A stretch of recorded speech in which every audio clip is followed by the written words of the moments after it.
Hello again and welcome back to another installment of my new series, making it seem like I'm dead professional.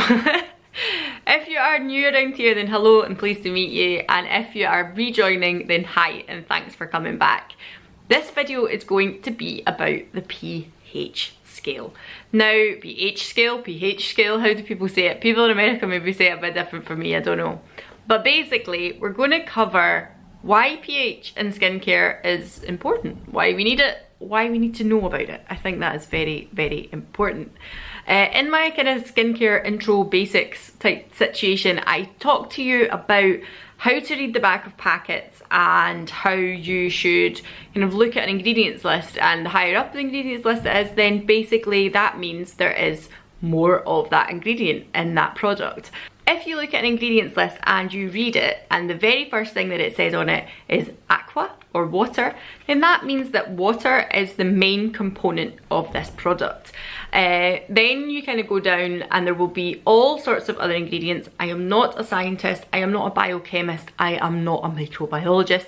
I cannot tell you exactly how things work. There are wonderful channels out there that can do this much better than I can. I will link below a few people, or maybe even up here, a few people that I've watched over the years who have taught me a lot of what I would know, but also because of the job that I have in healthcare, I have a vague idea of why things work in the body and how they might work on your skin. When you're looking at your ingredients, sometimes pH is something that is not spoken about. It doesn't actually tell you what it is or why it's there or why it's important. The pH scale is something that you maybe seen when you were in chemistry in high school, maybe even biology, depends what you were doing. And basically it is a scale of 0 to 14. I am going to put up a little diagram here that I made earlier, explaining to you the scales of the pH scale. Scales of the pH scale, the numbers of the pH scale. Now, as a rule of thumb, not even as a rule of thumb, as fact, the lower a number of a pH, the more acidic that product is, and the higher the number of the pH, the more alkaline that product is. You've maybe heard about this before, as I say, high school, chemistry, science, it's all flooding back to you now. But when we're talking about pH in skincare, our skin is very slightly acidic anyway.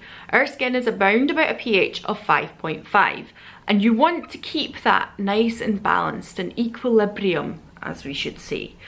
On the pH scale, I'm going to stop waving my hand about because you'll not read it otherwise, but on the pH scale you will see that neutral is around about 7. We don't necessarily want our skin to be at neutral, even though it says that on the pH scale. We still want it to remain around that kind of 4.5 to 6.5, like within a little bit of a tight parameter. We don't want it to get too acidic and we don't want to get it any higher to be alkaline. We want it to be slightly acidic. I also spoke about in my basics video how our skin already has these lipid barriers for protection. They are there to stop things getting in. They are there to keep all the things inside your body. That is for your safety. That is your skin protecting itself. But we can use products that have a low pH, like an acidic, to exfoliate, and we can use things that are slightly more alkaline to help with plumpness and collagen and lipids and all that kind of stuff as well.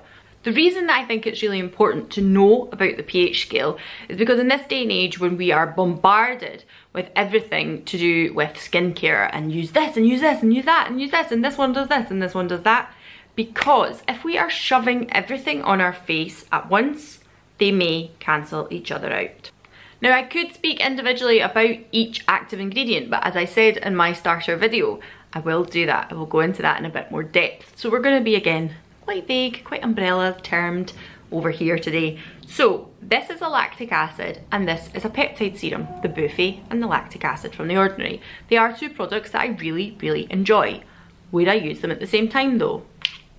Probably not. And here's my reason why. Again, pulling back to your knowledge of science from high school, the way to make something less acidic is to add an alkali, a base as such. To make something less alkaline, we want to add an acid to neutralize it. Does that make sense? I hope that makes sense to you. Not that I'm being derogatory or patronizing to you, just sometimes it's nicer to have things explained in normal words.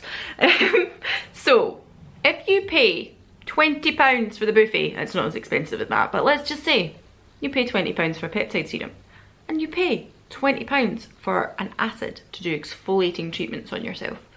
This is a chemical exfoliant if it's an acid. You've paid £40 combined for these products, and you come out of washing your face and you think, I'm going to put this on and then I'm going to put this on. Effectively, they will cancel each other out. There is no point in putting these two on together because they won't do the job they're supposed to properly, because this one's pH, the peptide one, is higher than that of the acid. Now, the peptide serum doesn't mean to say that it's number 14 on the pH scale. It's not right up there. It actually might be closer to around about the 6 or 7 that our skin is used to. You know, we're 5.5. It might be actually closer to neutral, but it is more alkaline than the acid. Again, things like acids, you have to be careful about what we're actually using on our faces. This is a lactic acid, but people speak a lot about hyaluronic acid. What is that? Oh my god, it's an acid. Should I be using that with a peptide? Actually, hyaluronic acid, when we see it in skincare, is something called sodium hyaluronate most of the time. Sometimes you will just see hyaluronic acid on the back of your ingredients list, but essentially its pH is actually much closer of the skin's pH. Actual hyaluronic acid, pure hyaluronic acid, would be so acidic that you could not put it. It's maybe got like a pH of 1.2 or something. You couldn't put it on your skin. It would burn. So, hyaluronic acid is actually a pretty friendly guy. It actually goes with quite a lot of things. So, if something has a pH level that is closer to that of skin, it could probably be used with other products. The peptide serum, for instance, can probably be used quite successfully with a hyaluronic acid. It can also be probably used quite successfully with the likes of a retinol, because again, retinols like to be in that kind of pH level that skin is. However, if you're using something like an acid or a vitamin C that has a much lower pH, then I would be inclined to say don't bother, because you're going to cancel them out. It won't work. Again, don't take my words as be all and end all. I don't want to get any kind of chemistry or biochemists on here being like, well, actually, you know, that's a load of nonsense, because neither are strong enough to actually have that effect. I'm just saying to you, in basic science, alkalines and acids cancel each other out.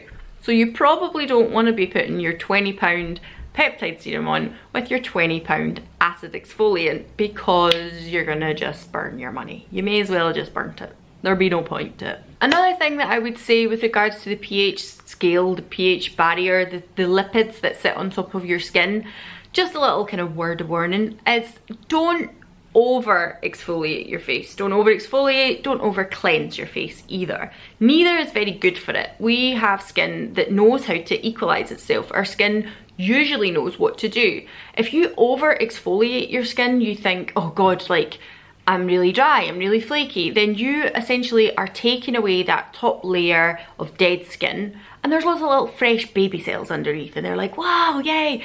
But it also means that they're very exposed to sunlight. Again, always wear sunscreen. But it also means that that layer that you have protecting, the oils and the acids and all the stuff that sits on top of your skin, the lipid barrier that is protecting that skin, is washed away. So if you are either over exfoliating or over cleansing, that then leaves your skin subject to things getting in, which can either mean you end up with very dried out skin and dehydrated skin, because those little lipids, those little fresh cells, sorry, are exposed and like, oh, and they dry out, and there's no hydration there to keep them nice and plump and juicy. They have no protection. Or it could mean that if you're letting things into your skin and you've done it because you think, I want to clean my skin, I really want to clean my skin, I've got acne, I want to clean my skin because I've got a spot, I want to clean my skin because I've got breakouts, you could actually be washing that layer away, and that could mean that you're leaving your skin more exposed to things getting in, like dirt and grime and grit and things like that, could actually lead to worsening your acne. So it's just something to be wary of.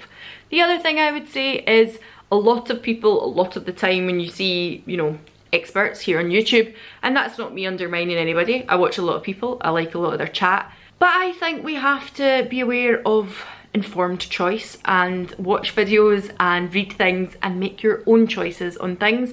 And sometimes some of these big skin experts can almost make you feel a little bit like guilt tripped into doing things, whether that's someone trying to sell you something and talk about a product and make you feel guilty for not using all clean, or if that is someone who is making you feel guilty because you like a fragrance product, whereas they would be like, fragrance should not be in skincare. Again, another topic we will add into another video, but it's very easy to all of a sudden feel a bit guilty, feel a little bit like blackmailed and brainwashed into thinking a certain way. So if you've ever heard anybody say you should not be washing your face in the shower, here's the reason why. The theory behind that is if you use water that is too hot on your face, then it can actually dry your skin out. So if you go into a really hot steamy shower, we all love a really hot shower, and you wash your face directly under that water, it can actually be dangerous and more drying to your skin. That is why people always say that. And on IGTV, I had said a few times, like, you know, it's your choice, it's your face, mate, you do what you like. And I stand by that, it's up to you. I'm just giving you the information as to why these people will say that to you. I think also there's been some chat about the bacteria that can grow in the shower head. Whether the theory behind that or the actual facts behind that are true, but essentially if you are washing your face in water that is really, really hot, it's not good for your skin. It's not great for the skin on your body, the same way it's not good for the skin on your face, but this skin here is more tolerant than the one on your face. So just remember that, and that is probably why most of the time people would say, by all means have your shower, but wash your face once you come out the shower. You don't want to wash away that lipid barrier, you don't want to make the pH become imbalanced and then dry your skin out. That is why. Okay, so that was it for this video, just a quick little one. As I told you, these are going to just be little snippets of information. I hope you've enjoyed it, and feel free to tune in, subscribe for the next one. Bye!